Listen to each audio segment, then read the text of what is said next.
Olá, boa noite, seja muito bem-vindo ao Conversa com o Especialista. Hoje eu vou ter o imenso prazer de receber Frederico Santana e a gente vai conversar sobre: você sabe o que é capacidade e competência funcional?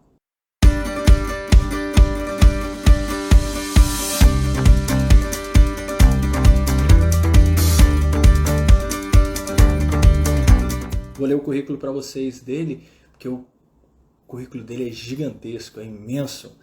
O professor Frederico Santana, além de profissional de educação física, é doutorando pelo UNB em educação física, pesquisador em estudos de desenvolvimento motor de idosos e prescrição de exercício físico para prevenção e controle de doenças crônico-degenerativas e promoção de saúde. Vou ter o imenso prazer de conversar com o professor Frederico, que já entrou, vou chamá-lo, para a gente falar, bater um papo sobre capacidade funcional e competência funcional. Vamos começar. Sejam todos muito bem-vindos. Pode entrar. Um grande prazer conversar com ele.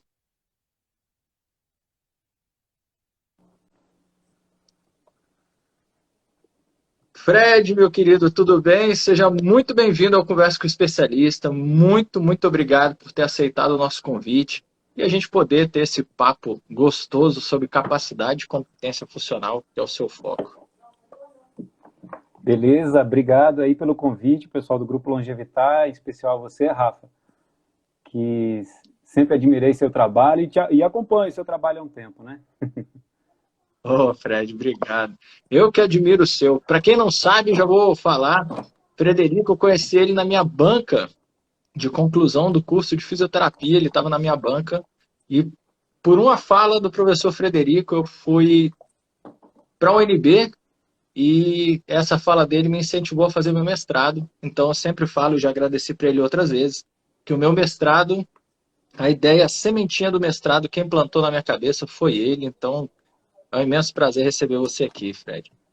Ainda mais para Beleza. falar de um tema que você está estudando, um tema que é um dos focos do seu doutorado, e eu fico muito feliz com isso, da gente poder mostrar para o pessoal aqui o seu estudo, o que você está estudando, como que você está estudando, e acredito que isso vai ser de grande valia para todos nós, como a gente já conversou.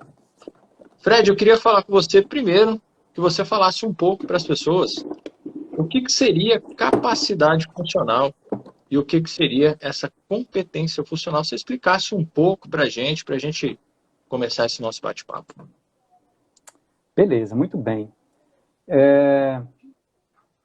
Quando eu estava estudando, quando eu estava entrando no doutorado, essa é a verdade, eu tinha uma proposição, né, de tese, e aí a professora Marisete Peralta, que é a minha orientadora, ela, ela fez com que todos os seus orientandos apresentassem suas teses e suas propostas, né, de dissertação para outros professores, aí já doutores, experientes pesquisadores, né? Então eu tinha uma proposição e aí eu apresentei essa proposição. Olha, eu apresentei umas 6 vezes, Rafa, e tomei muita porrada, e isso aí que foi legal, né? Assim, você vai apurando o seu paladar para o tema que você quer estudar. E daí, o termo capacidade funcional sempre teve na minha cabeça, eu sempre utilizei ele, né? Porque sempre gostei de estudar o envelhecimento, o meu mestrado foi na área de envelhecimento, e nesse caminho de apresentar a minha proposição para pesquisadores de douto conhecimento, eu me deparei com uma professora, que foi a professora Maria Tereza Catuso, que é professora da Universidade do Pernambuco, e no começo ela estava pedindo ajuda, né, a algum colega para poder fazer um estudo, né, mais da área dela, que é na área de desenvolvimento motor. E aí eu comecei a ajudar, né, a gente começou a trabalhar, a gente trabalhou super bem, né, e aí, eu fui apresentado ao termo competência motora, que eu vou tratar um pouquinho mais à frente, né, que é uma das nossas ideias, tá certo? E isso, vamos dizer assim, essa pulguinha ficou na minha cabeça, né? Assim, eu usava muito o termo capacidade funcional, que todo mundo entende, né? Numa perspectiva gerontológica, entende como capacidade para realizar, para executar as atividades da vida diária, né? Aí depois para mim foi apresentada a proposição do termo competência motora. E aí isso me deixou intrigado, né? E estudando com a professora Maria Tereza Catuzzo, nós desenvolvemos um projeto de estudo para analisar a competência motora, né, dos idosos por meio de uma ação motora que é a tarefa de levantar-se do solo. Tá? Então, nós desenvolvemos um projeto que foi aprovado no Comitê de Ética e, de repente, me vi com uma outra proposição de tese de doutorado, né? Onde eu precisava investigar uma coisa que eu ainda não sabia o que era, mas que eu podia chamar tanto de capacidade funcional como de competência motora. Acho que foi muito por aí, sabe? Colocaram aqui que o seu microfone está um pouquinho abafado. Só estou dando um toque porque falaram assim, Tá. foi o Guto. Falou assim, Fred, você está um pouco abafado. Bom, Eu acho vou que, tentar melhorar um pouco aqui, para não prender.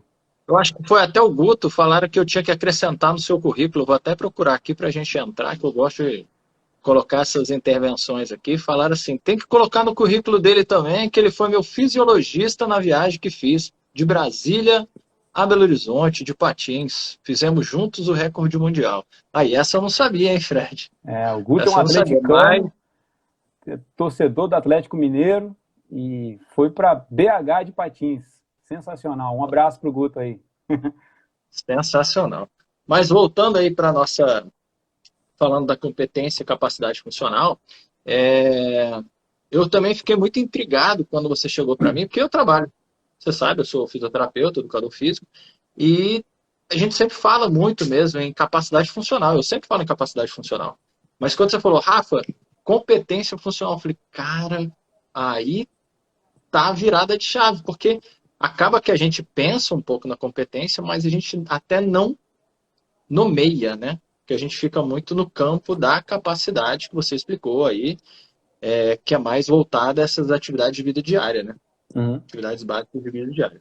perfeito. Então, eu queria que você falasse um pouco para a gente, Fred. Você falou um pouco da capacidade, um pouco ali, e fala para a gente assim, beleza, foi norteado por essa professora, você começou a estudar, e na nossa conversa, quando a gente estava elaborando a live pessoal, você falou muito como essa diferenciação é sutil, mas como ela pode ajudar a gente, né, de forma efetiva a prever, né, Uhum, vários fechamentos, que é uma coisa que você está estudando bastante, através dessa competência que você mesmo falou de levantar do solo, né? perfeito. Veja, o que eu percebi nos meus estudos é que, assim, quem é da área da gerontologia deve lembrar bem de um gráfico de um documento da Organização Mundial da Saúde que mostra a capacidade funcional, né, dos indivíduos ao longo do ciclo vital, desde criança até o idoso. E analisando esse gráfico, e eles usam o termo capacidade funcional, até porque é uma abordagem bem gerontológica, né, que é colocada no documento. Tem uma linhazinha, tem uma faixinha nessa figura que fala limiar de incapacidade funcional. E aí eu fiquei intrigado. Cara, como é que eu vou determinar o limiar de incapacidade funcional? E aí, mergulhando um pouco mais, inclusive nas referências desse documento da Organização Mundial da Saúde, eu verifiquei que um médico, inclusive cardiologista, que foi diretor da Organização Mundial da Saúde para a área da gerontologia, ele usou como referência testes de força muscular, capacidade ventilatória e mais um teste, se não me engano foi o TUG, não estou lembrado aqui, para fazer essa curva, né? para elaborar essa curva da capacidade funcional, e que ela é uma curva teórica, em princípio. Tá? Mas isso, assim, são testes muito específicos e não são testes propriamente para a capacidade funcional. Eles revelam, né, aspectos da capacidade funcional. Então, ok, eu tenho uma perspectiva gerontológica bem fixa na minha cabeça. Mas quando eu fui provocado pela professora Maria Tereza Catuzzo, que aí ela é muito da área do desenvolvimento motor, ela fez a proposição do termo competência motora, e eu percebi que havia na literatura essas duas abordagens, na literatura científica, inclusive, né? A abordagem da capacidade funcional, que tem a ver com as atividades da vida diária, que tem a ver com independência e com autonomia, e também a abordagem da competência motora, que ela tem a ver com ações motoras, né, que são realizadas com controle e coordenação motora, sempre orientada a uma meta. E aí o que eu percebi? Eu precisava, então, de uma ação motora, né, que para a área, né, no entendimento do desenvolvimento motor, que revelasse, né, aquilo que os gerontólogos chamam de capacidade funcional. Né? Porque o hand grip, ele não tem muito a ver com atividades básicas da vida diária, embora ele seja um sensor, um rastreador disso. Né? Assim como a capacidade ventilatória também, enfim. E aí a professora Maria Tereza me apresentou o levantar-se do solo, né, com uma tarefa, com uma ação motora, que ela testa, ela revela, né, o desempenho na competência funcional motora. Então, o que eu percebi? No mundo do desenvolvimento motor, né, eu tinha o uso do termo competência motora, e no mundo da gerontologia eu tinha o uso do termo capacidade funcional. Mas eu ainda não tinha uma figura, que agora eu estou me colocando nesse papel, né? Não tinha uma figura que ligasse, que unisse, que tentasse criar uma comunicação com esses dois mundos, do desenvolvimento motor e da gerontologia. Então eu percebi que havia então uma sobreposição de terminologias, né? E aí eu desenvolvi o termo competência funcional motora, que na minha perspectiva e na perspectiva do meu trabalho, ela explica e ela se comunica com as duas áreas. Né? Ela explica o fenômeno, ela define, melhor dizendo, o fenômeno, né? E a proposição é que a gente consiga conversar tanto com o pessoal da gerontologia quanto o pessoal do desenvolvimento motor, sabe? E a tarefa do levantar-se do solo, eu fui fazer uma revisão da literatura, né? E aí nós fizemos uma boa revisão sistemática da literatura, inclusive ela foi publicada agora em 2020, né? E nela nós fizemos uma síntese de conhecimentos de tudo o que havia com relação à análise disso que eu chamei de competência funcional motora, né? Tanto numa perspectiva que é voltada para o desenvolvimento motor, que fala de independência lá para a criança, né? Desenvolvimento motor, quanto para a independência do idoso, e aí já na perspectiva lá do pessoal da gerontologia. Né? Então nós fizemos uma síntese de conhecimentos nesse sentido, né? Vimos que é uma tarefa, é uma ação motora que ela é capaz de rastrear, portanto, a independência ou a capacidade funcional motora em todo o ciclo vital, né? Mas que, para a minha intenção, que é analisar os idosos, ela vai ser importante porque a minha sensação, a minha tese vai abrir a porta para novos estudos, mas vai ser uma tarefa que vai predizer a fragilidade com um pouco mais de antecedência do que os testes clássicos que já estão por aí. Né? Então, nessa revisão sistemática da literatura, emergiu uma série de provocações científicas, lacunas que precisam ser respondidas, né?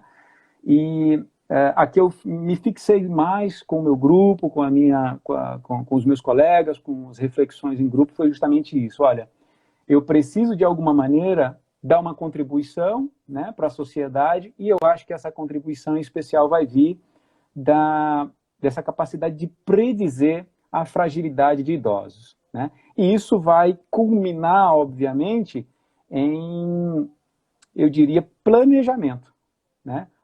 Antecipadamente fazer uma reflexão que é uma reflexão dura, que é uma reflexão para muitas vezes difícil, mas que precisa ser realizada, né? Em especial no mundo, né, em que, puxa, a gente está em 2021, daqui a 4 anos, né, como dizem os estudos, né, da área de densidade demográfica, daqui a 4, 5 anos a gente já vai ter a mesma proporção de crianças, adultos e idosos. Eu vou ter uma frequência muito grande de idosos, né? Então, de modo geral, a gente precisa prever, né, essa nova perspectiva com alguma antecedência. Isso que eu achei muito legal quando a gente conversou, você falando desse fator que realmente é.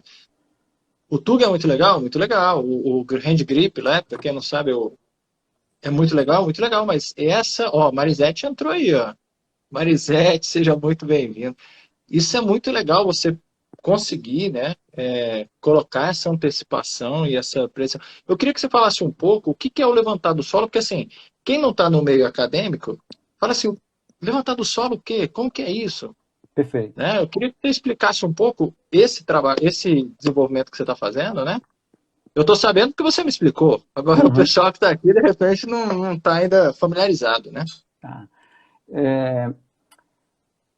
A nossa investigação, ela precisou focar em uma forma de manifestação natural, ou seja, nós definimos a tarefa de levantar-se do solo a partir do decúbito dorsal, né, como a tarefa previsora, porque, primeiro, então, reforço, ela já faz parte do repertório motor humano, né? Então, já a partir ali do primeiro, talvez o segundo aninho de vida, você já desenvolve essa capacidade, né? Então, não é um teste que você precisa aprender a fazer, né? E às vezes ensaiar ou se familiarizar, né? Então, isso é importante porque quando eu peço para a pessoa levantar-se do solo o mais rápido possível, e essa é uma orientação, fazer isso o mais rápido possível, eu consegui verificar como é que ele planeja, né, a manifestação da ação motora. Se ele vai girar o tronco, se ele vai fazer 4 apoios, se ele vai fazer uma flexão de tronco e estender os joelhos rapidamente, enfim. Então, a tarefa em si é, primeiro a gente coloca o indivíduo deitado no solo, né, braços estendidos ao longo do tronco, joelhos estendidos, né, a gente coloca um tapetinho emborrachado para dar um pouco mais de segurança, ele é afixado, inclusive, e o comando é, você precisa levantar-se do solo o mais rápido possível e tocar um ponto na parede que fica à frente dele, né, a gente coloca ele de frente para uma parede, e esse ponto afixado fica na altura dos olhos, tá certo? Isso é importante porque quando a gente fala de competência motora, né, na definição a gente tem isso, né, a gente precisa ter orientação à meta. Então ele vai precisar controlar e coordenar esse movimento, mas ele tem uma meta, né, e a meta é tocar na altura dos olhos dele, né? Ele precisa fazer isso o mais rápido possível. A gente filmou isso, né, em quase 200 idosos, né, executando essa tarefa, e aí a gente fica analisando os vídeos depois, para marcar quanto tempo em quanto tempo ele executa a tarefa, né, e também para observar, e aí eu reforço mais uma vez, né, também para observar que tipo de movimento ele assumiu, né, se ele preferiu fazer um movimento, vamos dizer assim, mais seguro, fazendo mais apoios, ele faz 4 apoios, enfim, né? ou se ele se sente bem, aí de repente ele praticamente já faz uma flexão do tronco, né, à frente e se levanta praticamente, né? Então as duas perspectivas na tarefa de levantar-se do solo, elas são importantes e elas são complementares, eu até diria, sabe? Eu saber em quanto tempo o idoso faz a tarefa é importante, é claro que ele fizer isso mais rapidamente, dá a entender que ele está melhor fisicamente, assim como a maneira como ele expressa o movimento, né, também me dá uma dica de a quantas anda a confiança e o desempenho dele mesmo, né, para executar a tarefa. Então, eu até vou aproveitar o gancho, Rafa, para dizer que é uma tarefa que me permite dois tipos de avaliação que são diferentes, né? Uma avaliação mais quantitativa, que é o tempo, né? E uma avaliação que eu diria mais qualitativa, que é essa observação da manifestação motora, né? Então, o levantar-se do solo é isso que a gente está fazendo, né? Eu e todos os meus colegas de pesquisa no doutorado. Achei legal que tem um bando de gente aqui, a gente está acostumado a ter um tipo de público, que hoje eu vi o Renato aqui, professor Renato, né? Vi vários professores aqui, é um barato ver assim, como quando a gente traz alguém do mundo acadêmico, como que o mundo acadêmico vem junto, né? Muito legal isso, muito legal. E Fred, o que eu achei genial quando a gente estava falando, eu achei genial, eu posso falar genial porque eu achei genial o seu trabalho, o que vocês estão fazendo, esse negócio de conseguir mensurar como que a pessoa levanta do solo da forma dela. Porque os outros testes você tem, né? Ah, não pode encostar no braço da cadeira, não pode fazer não sei o quê, né? Aí você só deu a instrução. Levanta o mais rápido possível e toca aqui. E isso, cara, Perfeito. cada um vai ter uma forma, cada um vai ter um jeito. Igual você falou, se a pessoa está mais confiante, se ela está com mais medo, se você... É um teste que, pô, achei assim, fenomenal. Achei fenomenal, fenomenal. Eu até cheguei a conversar com você quando a gente estava preparando a live, né? Que teve um apresentador de televisão, todo mundo sabe que morreu, e falaram muito na época, eu até falei para você, falaram na época que ele não soube o que ele estava fazendo. Ele não avaliou se a capacidade dele, porque ele era superativo, se ele tinha capacidade para fazer o que ele se propôs a fazer, que subir num telhado e tal. Então, essa percepção faltou para ele. Eu acho que esse teste traz muito isso até para a gente, da pessoa se perceber mesmo. Nossa, as estratégias que ela monta, né? O intelecto que ela está usando, qual a área que ela está usando, eu achei, nossa, eu achei fenomenal, fenomenal. Achei assim... Eu tenho a sensação de que ele é um teste que fala muito bem com o mundo da gerontologia, né? Porque tem essa associação com a independência, e aí há uma série de artigos, e eu estou entendendo independência como aspectos energéticos, capacidade física, né? Então há diversos trabalhos que associam, né? Tem boa correlação de desempenho do STS, do levantar-se do solo, eu chamo de STS porque a gente em inglês chama de supine to stand, né? Mas correlação com hand grip, a dinamometria de preensão manual, potência muscular de membros inferiores, desempenho cardiovascular, flexibilidade, mobilidade, equilíbrio. Então, ele reflete bem, né, o que o pessoal chama de validade concorrente, né?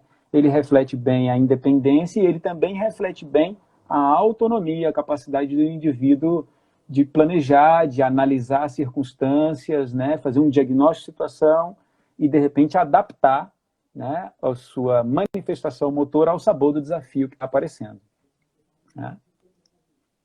E uma das coisas que você falou também quando a gente estava elaborando, não é coisa da minha cabeça, foi uma fala sua, que também ele consegue medir também como que tá, e você falou agora só energeticamente rapidinho, como que o gasto daquela pessoa, né? Que para algumas pessoas com envelhecimento, o próprio levantar da cama, fazer algumas ações de tomar um banho, já se torna uma coisa onde tem muito desgaste energético. E esse teste aí, cara, levantar do chão é realmente difícil, né? É uma demanda alta de energia, né?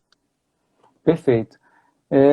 Tem um pesquisador, um grupo de pesquisadores, né, liderado por Didier, um americano, em 93, né, já é um artigo, para nós um artigo clássico, um artigo mais antigo, e aí ele resolveu verificar qual é o gasto energético de diversas atividades da vida diária.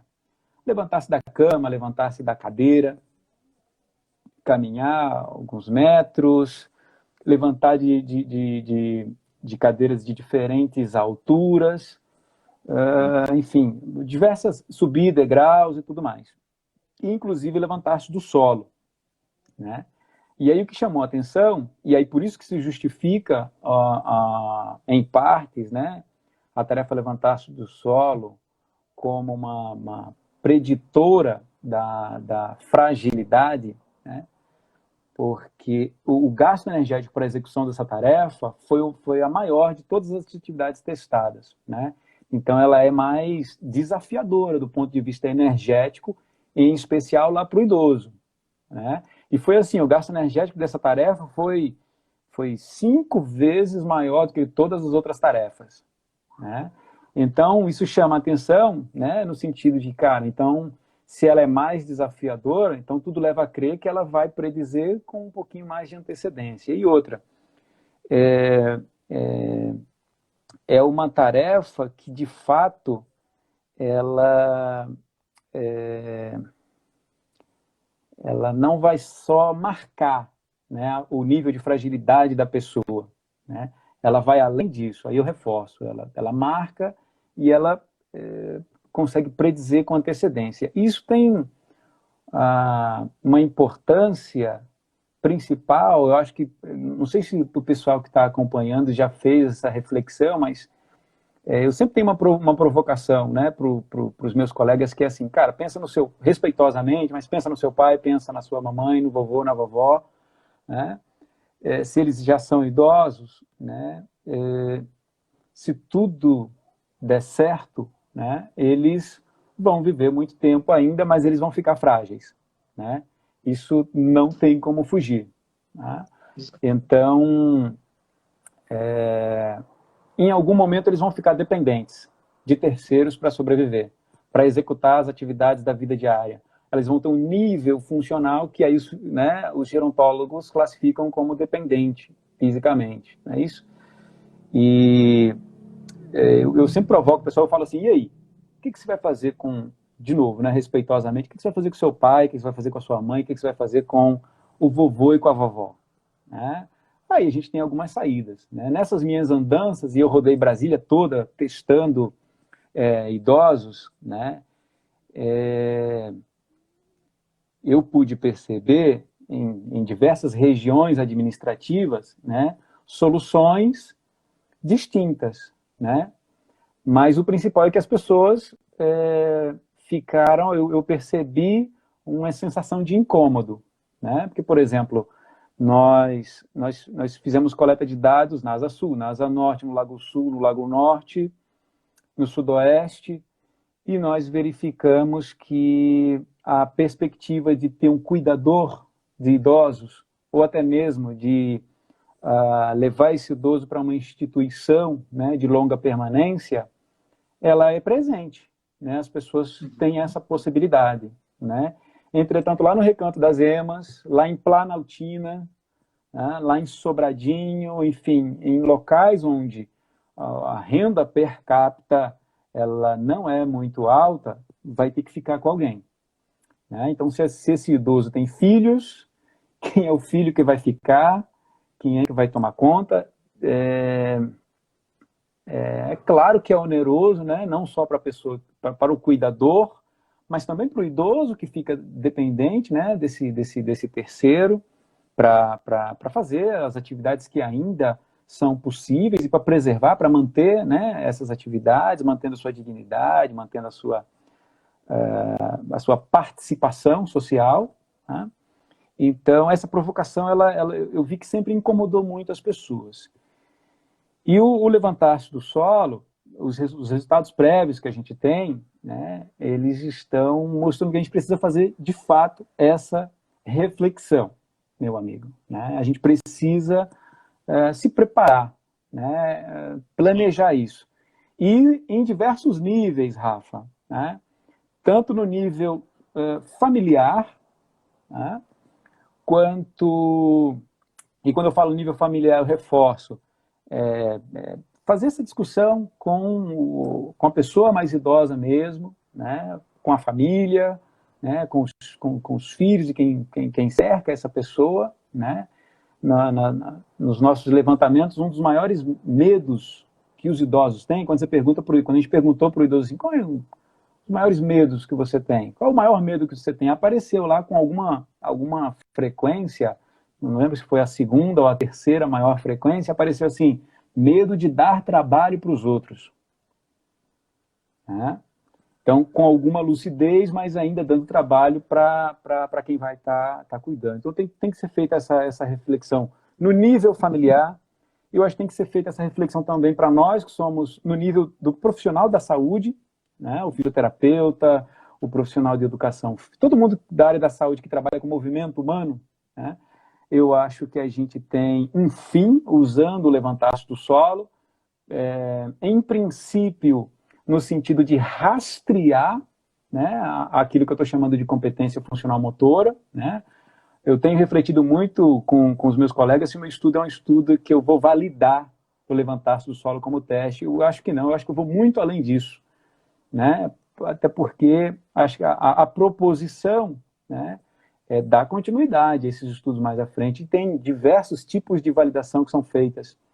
Né? Eu vou fazer algumas delas, né? A validade concorrente, a preditiva, a confiabilidade intra e interavaliadores, isso tudo isso já está encaminhado. Mas eu não vou conseguir cumprir tudo, né? Mas isso fica aberto, tese serve para isso, né? Para jogar a ideia e produzir produtos para a sociedade.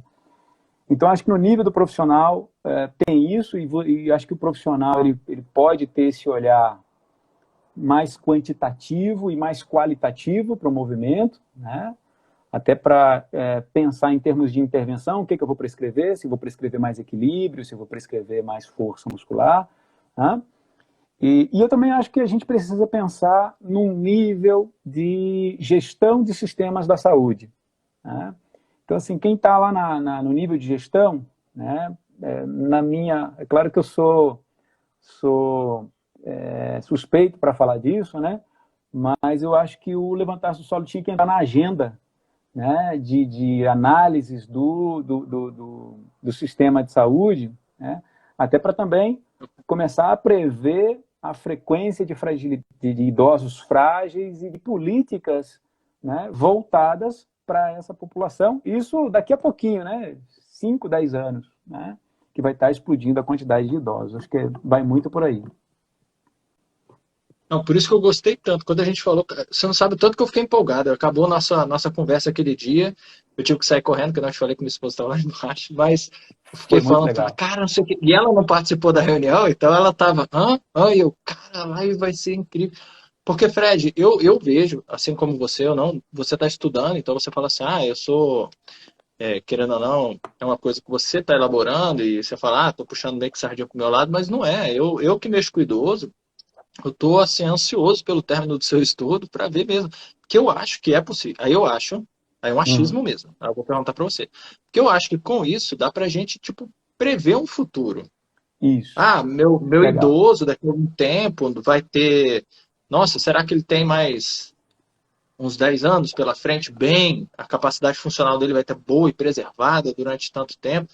Isso vocês pretendem mensurar um pouco assim? Essa previsibilidade do futuro aí, de quanto tempo a pessoa ainda vai estar bem? Eu sei que é uma coisa meio assim, né? Mas estou te perguntando porque... É possível. Eu diria que os artigos que a gente está produzindo, eles vão responder essa pergunta parcialmente, Rafael. Para você ter ideia, olha, deixa eu só relembrar aqui. Nós fizemos... Tem uma publicação nossa agora, de 2021. Primeiro, eu vou falar dela, porque nós investimos... Eu tinha comentado contigo que nós coletamos dados em todas as regiões administrativas do Distrito Federal, tanto aquelas que têm a renda per capita maior e menor. E, primeiro, não tem diferença entre as rendas per capita, né? Então, onde é que eu quero chegar com isso? É assim, o levantar-se do solo ele é marcador tanto para o rico quanto para o pobre. Vou colocar em palavras mais diretas, tá certo? Uhum. Esse artigo saiu agora, em 2021. Foi uma experiência muito, muito, muito legal, né? Nós fizemos a revisão sistemática, que foi publicada em 2020 agora, onde eu tinha comentado que a gente apresentou a confiabilidade, melhor, a gente fez a síntese, né, de conhecimento acerca dos protocolos, inclusive a gente sugeriu um protocolo de análise, né, um protocolo de coleta de dados para todo mundo seguir o mesmo protocolo, isso ao sabor do que tinha na literatura. E nós publicamos agora em 2020 mais 2 artigos que falam da confiabilidade, intra e interavaliadores para as análises de processo, aquelas análises mais qualitativas, né? Nós temos aí alguns artigos submetidos, né? Artigos que já passaram, inclusive, da primeira e da segunda rodada, né? de interpelações pelos pareceristas. E eu acho que um desses artigos, talvez foi aquele que, para mim, decantou assim, a minha tese na cabeça com mais tranquilidade, é um artigo que fala da predição do levantar-se do solo para a fragilidade, né? Então, nesse artigo em específico, nós fizemos uma estatística de predição, né? E nós determinamos aquilo que seria o padrão de normalidade, né, para o desempenho no tempo, o desempenho de produto que a gente fala, né, do levantar-se do solo, né. Então, por exemplo, no estudo que nós fizemos, para quem fez o levantar-se do solo em até 6,6 segundos, está dentro do padrão de normalidade. Se ele fez isso mais rapidamente, por exemplo, antes, um tempo menor do que 3 segundos, ele é um atleta, né? Poucos idosos conseguem fazer, mas ele está muito bem fisicamente, né? Do ponto de vista da competência funcional motora. Para quem faz aí entre 3 e 6, 7 segundos estourando, né? Porque a gente está falando de décimos de segundo, ele está dentro do padrão de normalidade. E aqueles que fizeram mais do que 6 segundos, e aí vão para 7, 8, tem indivíduos que realizaram a tarefa em 10, 15, 20 segundos, né? Ou seja, ele levou muito tempo, ele pensou muito, ele fez muito apoio, ele foi lento para executar a tarefa, né? Esses aí a gente observou que são os idosos frágeis, né? Eu tenho uma validação concorrente com referência, que é o TUG, né? Que foi uma correlação muito forte, inclusive, e significativa, tá certo? E também a preditiva, com aquelas curvas ROC, e também confirmada pela razão de chance. É um statistiquês enjoado, mas foi preditivo para a fragilidade. Isso só tinha acontecido com lesões decorrentes decorrentes de quedas, né? Então, o levantar-se do solo ele é preditivo para a lesão decorrente de queda, e aí esse estudo está mostrando também que ele prediz a fragilidade, né? E aí, fazendo uma análise com a expectativa de vida, né, do brasileiro, isso significa... eu estou fazendo por aproximação, tá bom, Rafa? Mas isso significa que o idoso que hoje fizer o levantar-se do solo e ele demorar mais do que 7 segundos, a gente prevê que ele vai ficar frágil aí nos próximos 10 anos. Então, você tem aí, melhor dizendo, entre 5 e 10 anos para ir refletindo junto à família, ou você como profissional de saúde, você já vai refletindo, né, se há necessidade iminente ou não, se dá para planejar com médio prazo ou longo prazo ou não, intervenções que são protetoras, né, para afastar. Né, ele vai ficar frágil de qualquer maneira, né, se tudo der certo. Entretanto, se a gente conseguir afastar, né, essa fragilidade para longe, para um tempo maior, daí então, acho que é isso que todo mundo quer, né? Não só ter mais vida, mas também ter vida produtiva nesses anos a mais, né? Por isso que a gente brincou com essa coisa de prever, né? De fazer uma previsão para o futuro. Eu acho que a grande sacada é essa. Né? E aí eu quero ler algumas coisas aqui. Primeiro eu quero falar o meu, tá? Antes de eu ler o do pessoal aqui, eu quero falar. Cara, você falou isso aí, eu já tomei um susto. Eu falei, bicho, minha mãe tá com 71 anos. Eu acho que se eu pedir pra minha mãe, eu vou levar pra você avaliar ela, porque assim como a Camila colocou aqui, eu já quero avaliar, eu também, já quero sair avaliando aí todo mundo. Mas quando você falou 6, 7 segundos, eu falei, velho, minha mãe tá aí 5 anos. Ixi, vou ter que conversar com ela fortão. Eu acho que se eu pedir pra minha mãe, que tem 71 anos, levantar do solo, quando você for falando aí do tempo, né, que eu te perguntei, eu falei, cara, minha mãe deve levantar em uns 30 segundos. Aí quando você falou, não, quem tá assim, eu falei, caraca, ferrou. Então, você vê. Você imagina assim, ó, Rafa, você, idoso no Brasil, a gente considera, politicamente, né, a gente considera 60 anos para cima. A expectativa de vida está na casa de 76 anos no Brasil. Se não me engano, o Distrito Federal é 77, 78, é uma bobeirinha a mais, né? Então você tem aí 17 anos para refletir. Né? E aí você usa o levantar-se do solo como um termômetro. Né? Se a pessoa executar a tarefa com mais dificuldade, levar mais tempo, por exemplo, isso já está dando um sinal de que você talvez não tenha esses 17 anos, você vai ter um pouquinho menos. E algumas variáveis também, obviamente, elas vão influenciar nessa previsão, nessa capacidade preditiva. Né? Então, por exemplo, nós verificamos aqui que o IMC, né, ele fala muito, ele interfere significativamente, faz sentido, né? Você tem que levantar uma massa corporal maior. Né? Tem uma outra variável que é interessante, que o pessoal da gerontologia estuda muito, que é a percepção da competência motora, né? O quão você se sente capaz para fazer a tarefa. Né? E quando eu estive lá, eu vi vários idosos fazendo a tarefa. Tem idoso que você fala assim, eu quero que você levante do solo, você vai ficar deitado no chão, eu vou pedir para você levantar o mais rápido possível. Né? E tem idoso que é otimista, deixa comigo. Né? E às vezes leva um tempão ou não. Né? Assim como tem aquele idoso que ele é mais pessimista, ele leva em consideração que ele tem uma artrose numa articulação de membros inferiores, ele leva em consideração que ele está pesado, que ele está fraco, que ele não tem potência muscular, que o estilo de vida dele não é mais atlético, não é saudável. Então, isso tudo passa pelo julgamento na hora de executar a tarefa. Né? Então, essa variável, a percepção da competência motora também parece que influencia significativamente, né? o desempenho preditivo, força muscular, né? E é uma coisa que está vindo na minha cachola, a partir das revisões que a gente faz, Rafa. Na criança, o equilíbrio ele participa muito para a execução da tarefa. Né?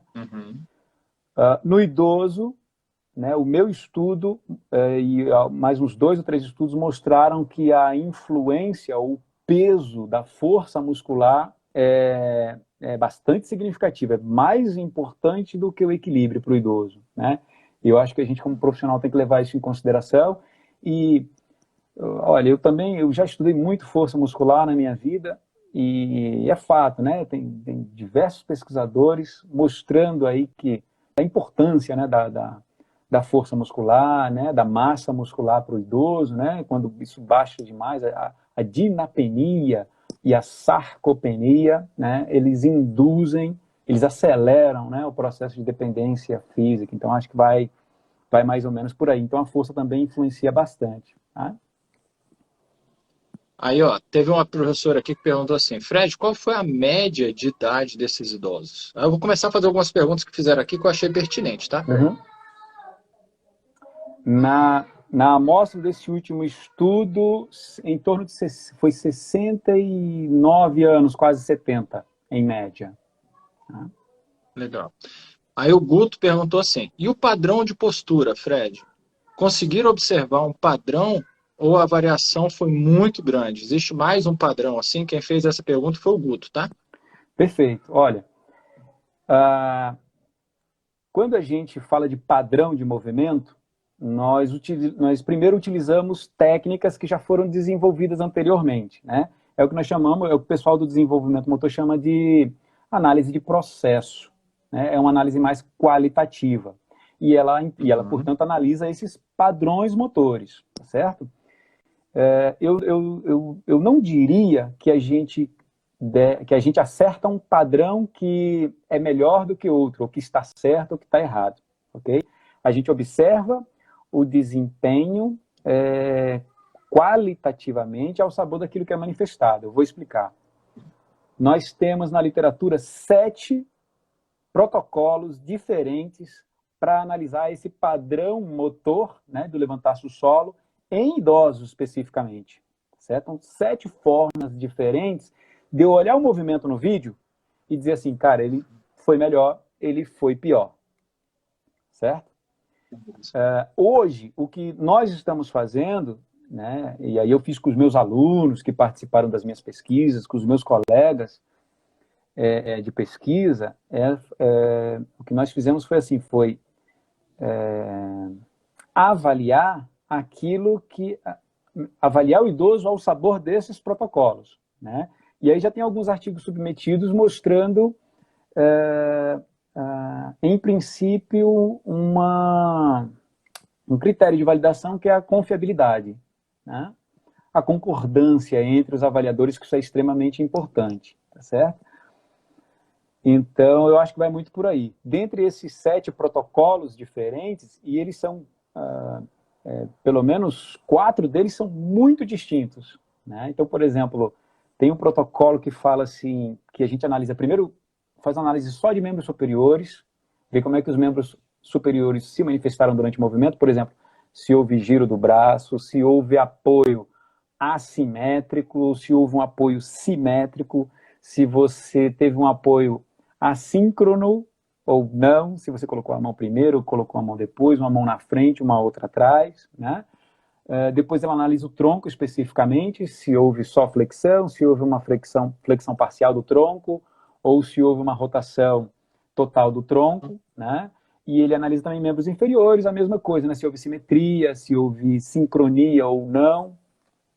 Então, veja, é um protocolo que é o da pioneira, que é a Vansan, e ele analisa o movimento à luz das regiões corporais, né? Eu tenho outros protocolos que têm técnicas diferentes, né, de análise, protocolos diferentes de análise. Nós, em algum momento, né, nós até pensamos assim, caramba, vamos desenvolver o nosso protocolo, né? Que seria super interessante, porque a gente teria um protocolo local, né? Entretanto, ainda não tivemos, eu não tenho tempo para isso agora, né? Eu já estou em fase de conclusão do doutorado. Eu acho que essa proposição ela vai ser importante, talvez vai culminar em num outro estudo de mestrado ou doutorado de uma pessoa que esteja interessada, né, e que tenha pernas para fazer esse tipo de análise. Mas nós, inclusive, já tem um artigo que nós desenvolvemos, está na segunda rodada já, estou esperando que ele seja aceito logo, que a gente fez uma análise de vantagem metodológica de todos esses protocolos que analisam o padrão de movimento que o Guto falou, né? Porque eu preciso dar uma resposta à ciência no sentido, cara, qual é o protocolo que tem a maior vantagem metodológica, né? Tem protocolo que tem 31 categorias diferentes, Rafa, para você analisar. E tem protocolo que tem 3. Né? Então, ao passo que eu tenho um protocolo que você precisa decorar 3 categorias, ele é super viável operacionalmente, né? Mas ele não distingue, né, de forma muito precisa. Assim como o outro protocolo, por exemplo, que é o que tem mais categorias, que é o que tem 31 categorias, ele é extremamente detalhado. Só que você vai levar aí 5 minutos para fazer o diagnóstico da situação, né?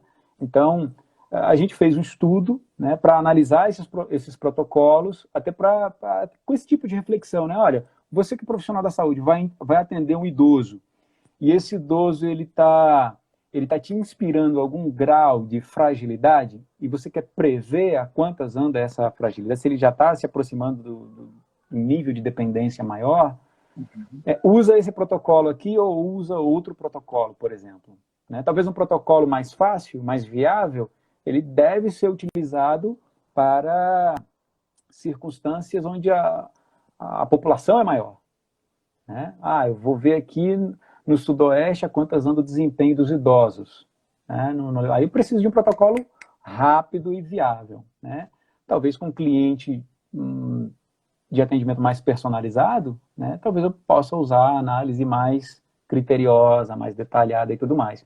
Então, assim, hoje eu sou incapaz de dizer assim, tem um padrão, né? Esse padrão é melhor ou pior, esse padrão ele é certo ou errado, né? Eu consigo dizer assim, olha, analisando um pouco mais e aí estudando um pouco mais, à luz desses protocolos que já existem, eu consigo dizer se aquilo que emerge em termos de manifestação motora do levantar-se do solo é melhor ou é pior.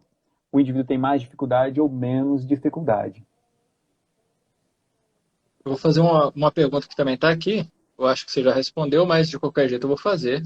A classificação é dada através do tempo mais padrão de movimento, ou apenas do padrão de movimento. Você já deu uma resposta, mas eu queria que você falasse de forma rápida isso aí, para ficar mais claro, assim, né? Porque se houve a dúvida é porque, de repente, a gente não colocou de forma tão clara, assim. Perfeito, perfeito. Inclusive, eu acho que essa é uma vantagem do levantar-se do solo, eu reforço, né? Se a gente vai muito para uma abordagem gerontológica, você vai olhar para o tempo. É o que o pessoal do desenvolvimento do motor chama de produto. Tempo. Foi curto ou foi longo? Né? Eu também, numa abordagem agora mais de desenvolvimento motor, eu vou olhar, a informação do tempo ela é importante, mas o dado qualitativo ele também é importante. Né? Então eu vi alguns idosos mais atléticos, vamos dizer assim, assumindo uma postura, ou como o Guto falou, um padrão de movimento que é entendido como de pior desempenho, só que fazendo isso rapidamente. Né? E vice-versa. Né?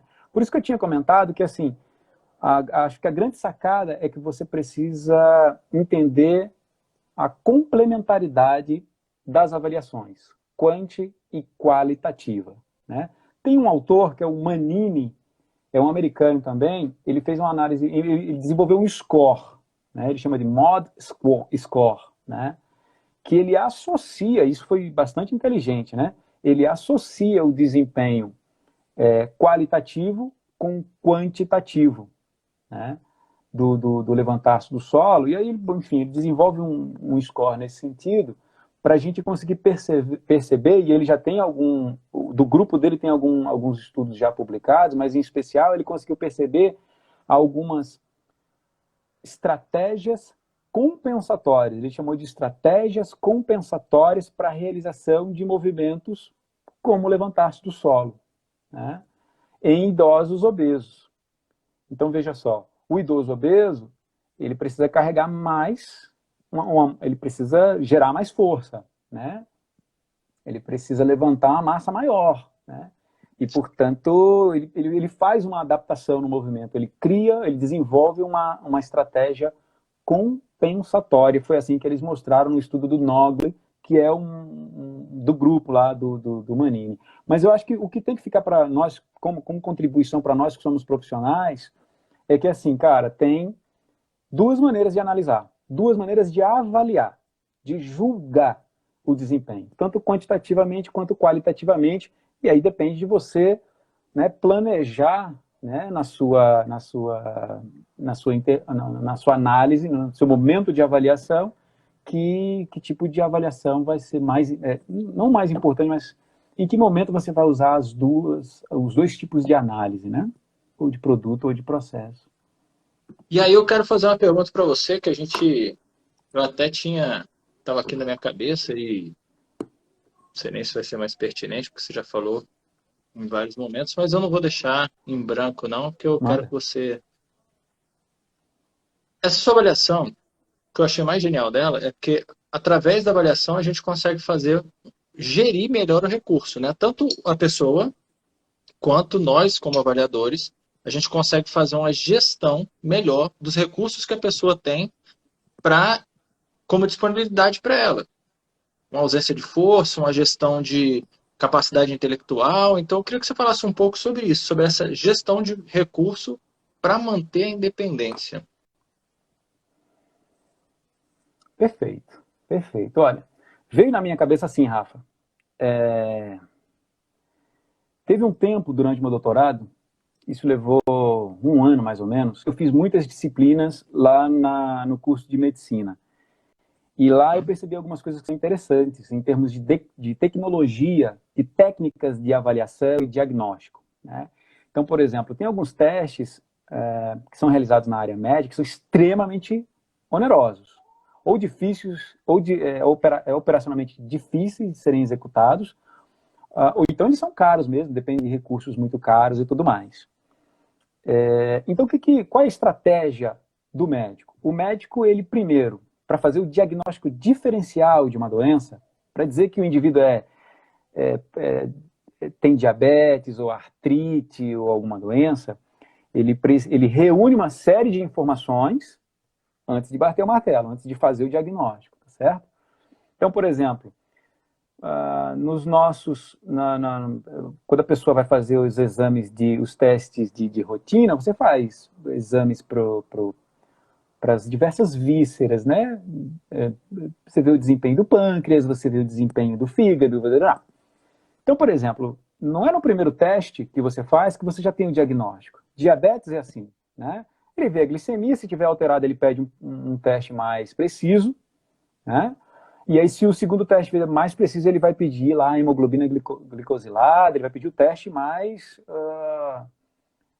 melhor, o que faz o diferencial, de fato, né? Para fazer o diagnóstico. Então, ele vai rastreando, né? Na artrite também é assim, enfim, onde eu consegui acompanhar, eu vi isso. Então, tem alguns testes que eles são testes de rastreio, né? Então, para nós que somos profissionais também da área da saúde, eu acho que a gente também pode se munir desse tipo de circunstância, no sentido de, cara, olha, o levantar-se do solo, ele também serve como um teste de rastreio. Se você quiser, né, se você quiser perceber que a pessoa, se ele tiver um desempenho ruim no levantar-se do solo, você pode suspeitar de flexibilidade, você pode suspeitar de força, e aí eu peço para prestar atenção na força, você pode suspeitar do desempenho cardiovascular, você pode suspeitar do equilíbrio corporal. Se o indivíduo estiver frágil, aí você vai para testes específicos, né? Para fazer a avaliação, comparar ele com a população e tudo mais, né? E aí você faz um diagnóstico mais preciso e faz a gestão da sua intervenção, né? Isso como profissional, né? E, vamos dizer assim, no nível do mais familiar, ou até mesmo do indivíduo, né, eu acho que faz todo sentido quando você fala assim, você tem que fazer o mais rápido possível, sabe? Eu treinei alguns atletas em algum momento, eu lembro eu dizendo assim, cara, vamos lá, vamos largar aí o próximo sprint. Prepara, aí o olho dele. Atenção, vai! E aí ele, sabe, ele se concentra, ele se prepara, ele está planejando, ele está gerindo como é que vai ser a manifestação motor, a manifestação do desempenho dele, que vai ser máxima, né? Então, fazendo uma analogia, acho que é mais ou menos isso que eu percebi nos idosos. Cara, é o mais rápido possível. Mas será que eu não vou cair? Aí aqui comigo, né, ele é um pouquinho mais pessimista. Então, olha, eu não quero que você caia. Você vai fazer o mais rápido possível, mas você precisa administrar o risco de cair ou tropeçar e tudo mais, né? Durante o teste sempre fica um pesquisador, um investigador próximo ao avaliado, porque se ele desequilibrar, a gente faz o apoio, né? Inclusive, sempre foi super seguro, né? Houve alguma frequência de desequilíbrio, mas ela foi baixíssima, baixíssima, baixíssima. Mas mesmo assim, o idoso ele precisou avaliar os recursos, a confiança que ele tem para executar essa tarefa o mais rápido possível. Eu falo isso porque tem algumas referências, Rafa, que eles falam assim, ó, vai no teu ritmo, no ritmo que você achar que é bom, né? Mas fazendo no ritmo que a pessoa acha que é boa, eu não consigo induzir esse tipo de associação com desempenho. Autonomia, que a gente chama, né? Enfim, estou falando pra caramba já, não sei como é que tá nosso tempo aí. Não, a gente já estourou e graças a Deus não caiu. Eu queria mais 1 hora de live aí, porque, cara, tô aprendendo demais. Nossa, eu falo mesmo que o que mais aprende sou eu. Eu acho legal quem tá assistindo aqui, mas eu aprendo pra caramba com vocês, Que legal. especialistas que passam aqui. Nossa, que entrega, Fred, que entrega. Agora, assim, tomara que o Instagram não fale pra gente. Vocês têm 59 segundos que ele fala assim, Aham. mas eu queria muita coisa que a gente conversou, mas se a gente for deixar um aspecto para as pessoas que estão aqui, de toda essa Uhum. live que a gente falou, o que você acha que é o mais importante que tem que ficar na cabeça de cada um que está aqui? O que cada um tem que levar? Porque eu depois, com certeza, vou assistir essa live de novo. Eu quero assistir ela mais umas 2 vezes aí para Que legal, degustar. que bom. É a provocação, né, que fica. E eu acho que é a provocação que veio para mim no início, né, do desenvolvimento da proposição de tese, que é assim, caramba, as pessoas estão envelhecendo, né, pessoas muito próximas e que eu amo, né, são pessoas muito importantes para mim, né, também estão envelhecendo e eu preciso, de alguma maneira, como você tinha comentado, planejar os meus recursos, né? E isso tem sido extremamente impactante para mim, em especial agora, nesse momento de pandemia, né? Que a sociedade está toda instável, né? Completamente instável. Então, eu acho que essa reflexão que, assim, acho que cada pessoa tem que fazer assim, se você tem idosos por perto, né, pessoas que você ama, você precisa se forçar, você precisa se pré-ocupar, né, no sentido de criar soluções. Soluções para essas pessoas que vão envelhecer, que cada vez mais vão depender de você, né? E talvez até as decisões podem e na minha opinião, devem ser compartilhadas, né, entre todos, né, para a gente sofrer menos, né? O que eu percebi foi, na fala dos idosos e dos familiares dos idosos, foi medo, foi angústia, porque não tinham, assim, sentem o medo e as soluções não aparecem de uma maneira muito saudável, né? Às vezes o idoso ele fica mais bravo e ele, olha, não quero dar trabalho para ninguém, eu quero ficar aqui isolado e eu não quero, sabe? Então, ele reage de uma maneira, alguns idosos reagem de maneira muito pessimista, né? E acho que isso não tem nada a ver com o que os especialistas advogam, né? Em termos de participação social, em termos de produção, manter a capacidade produtiva e tudo mais. Tá? Acho que é essa a provocação, Rafa. Não, fiz o legalzinho assim, Fred, desculpa, é porque eu não queria responder, mas o Guto falou aqui que não tem mais limite. Eu nem sabia disso, ele falou, o Instagram não tem mais limite de tempo. Opa! Então bora! Sensacional. Aí eu quero perguntar para você, você tem algum compromisso depois? Que por mim, eu vou ficar aqui mais. Olha, antes eu, sei lá, se por acaso cair, eu vou ficar muito, muito triste se eu não fizer isso, mas eu preciso, antes de tudo, eu posso ficar aqui respondendo perguntas e trocando ideias, mas eu preciso agradecer todas as pessoas que, de fato, me ajudaram nesse percurso, né? Desde as minhas orientadoras, professora Marisete, professora Catuso, né, todos os meus colegas que me ajudaram a refletir e que me ajudaram também a coletar dados. Foi um projeto bem difícil. Então, os meus colegas de pesquisa, aqueles que foram meus alunos, os meus colegas de mestrado lá no grupo, né, a minha família, a família da minha esposa que sempre, né, permitiram e me deram força para continuar nessa empreitada, que não é fácil. Então, eu quero agradecer todo mundo, né? O professor Renato, que estava aí também, né? Me ajudou bastante aí, me dando né, liberdade para produzir, né, para usar lá os meus alunos para fazer TCC e tudo mais, né? Então, de fato, agradecer a todo mundo que, de alguma maneira, né, pensou positivo comigo, né, e entrou nessa empreitada junto comigo, tá certo? Então, ó, obrigado para todo mundo aí, ó, muitos beijos. E estou aqui à disposição, vamos embora.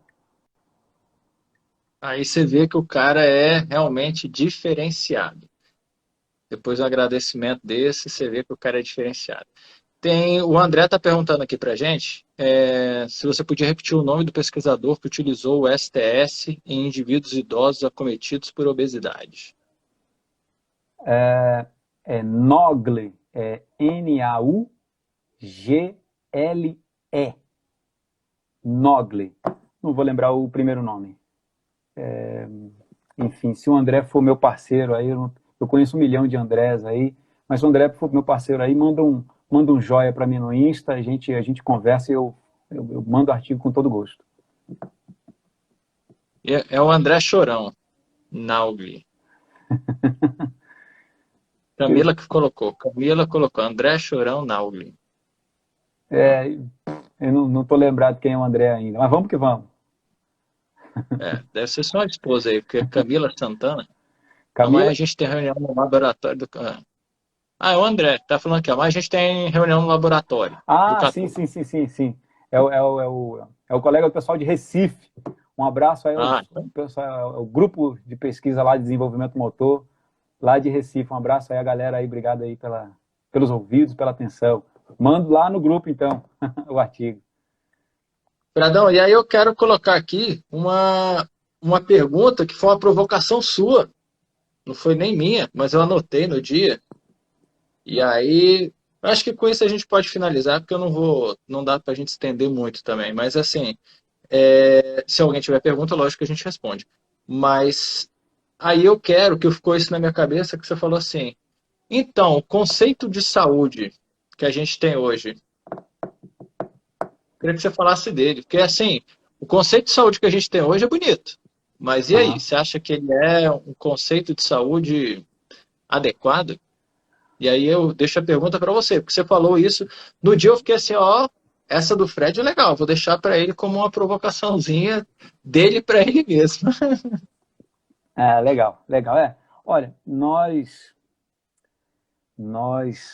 temos o conceito de saúde, basicamente a gente decora, né, o conceito da Organização Mundial da Saúde, né? O que é saúde, né? Bem-estar pleno, né, nos domínios bio, psico, social, e nos últimos anos apareceu o espiritual aí também. Né? Uhum. E aí a gente aceita, a gente acaba engolindo essa definição de saúde muito facilmente, sem criticar. E aí, inclusive, eu recebi um texto, inclusive do grupo lá de Recife, que é um grupo sensacional, não é porque estão me assistindo não, os caras são fera mesmo, né? Tiro, porrada e bomba, é provocação toda hora, né? É leitura de artigos, é crítica aos trabalhos. E eu recebi um texto desse pessoal que falava sobre o conceito de saúde, né? Diversas perspectivas, né, de saúde à luz de especialistas da área da psicologia. E eu tive uma experiência, inclusive, na faculdade, né, na docência, que era na área de saúde coletiva, né? E aí, fazendo o histórico, né, da saúde, dos sistemas de saúde no Brasil, a gente estudava lá, eu mostrava para o pessoal como é que nasceu, né, a coisa da Organização Mundial da Saúde e como é que emergiu essa definição de saúde da Organização Mundial da Saúde. Até aí tudo bem, né? O cenário, é necessário a gente analisar o cenário, que era um cenário pós-guerra, né? Mundo devastado, uma super crise, e a Organização Mundial da Saúde, na verdade, foi uma iniciativa, né, de conversa, né, diplomática entre as nações. Né? Então, eu tenho a sensação de que essa definição de saúde da Organização Mundial da Saúde, ela é uma definição que tem a ver com um alvo, tá? Assim, onde é que a gente tem que chegar?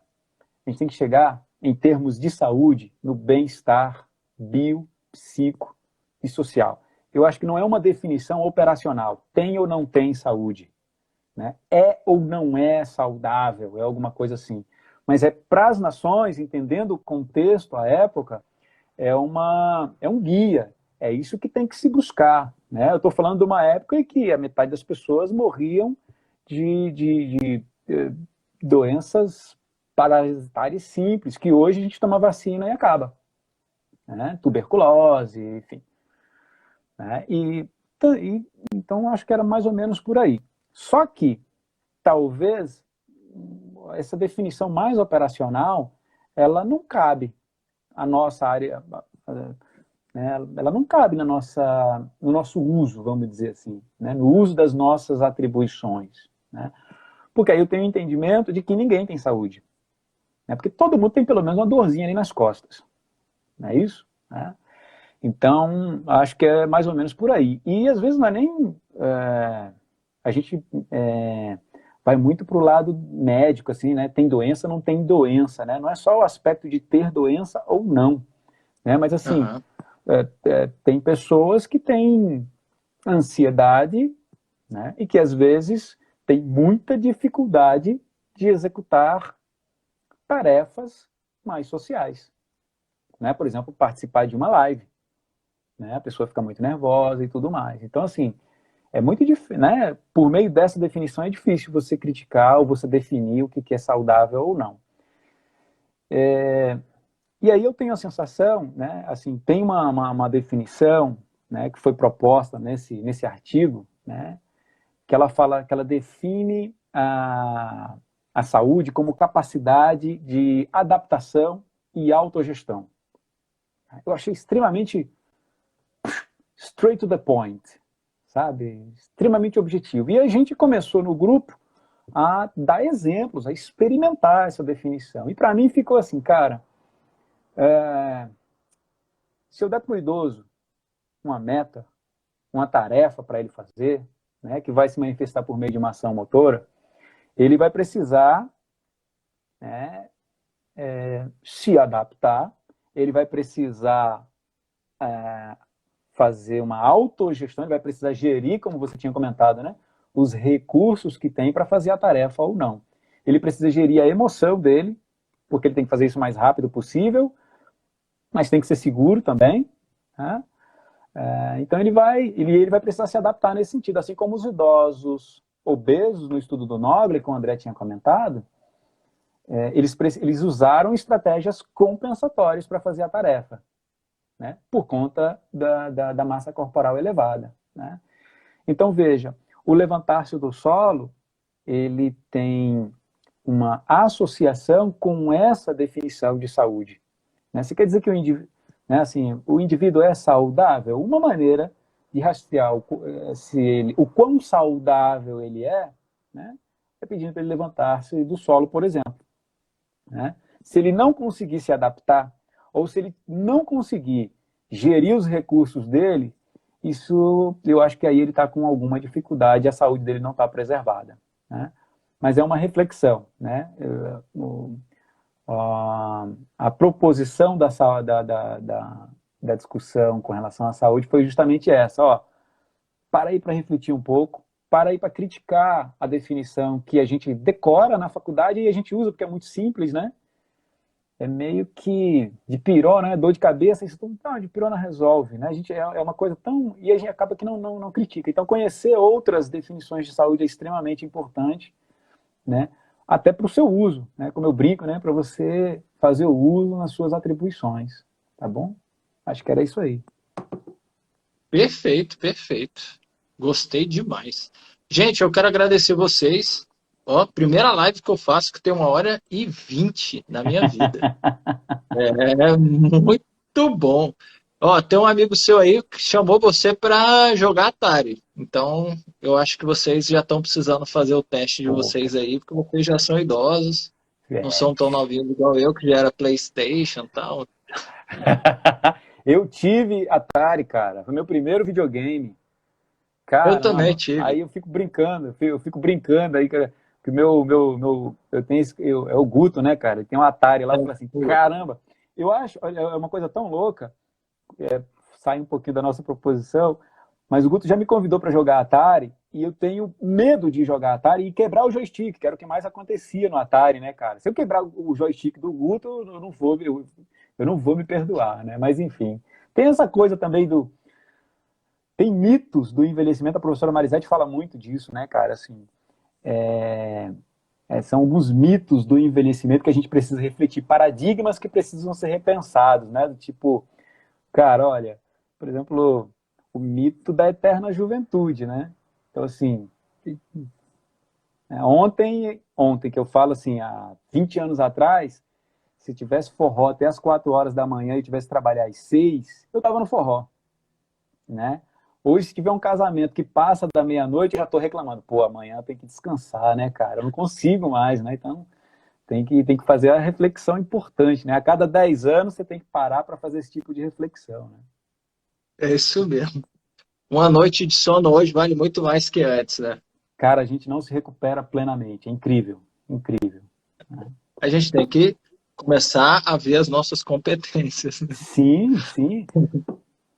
Avaliar os nossos recursos. Gente, obrigado demais. Fred, de novo, obrigado demais. Foi uma live, assim, incrível. Incrível, incrível. Muita qualidade. Tenho certeza que o pessoal gostou muito. Eu, assim, sou muito grato pelo seu tempo. Obrigado a todos vocês que estão aí, pelo tempo de vocês. É isso aí. Você quer falar mais alguma coisa, Fredão?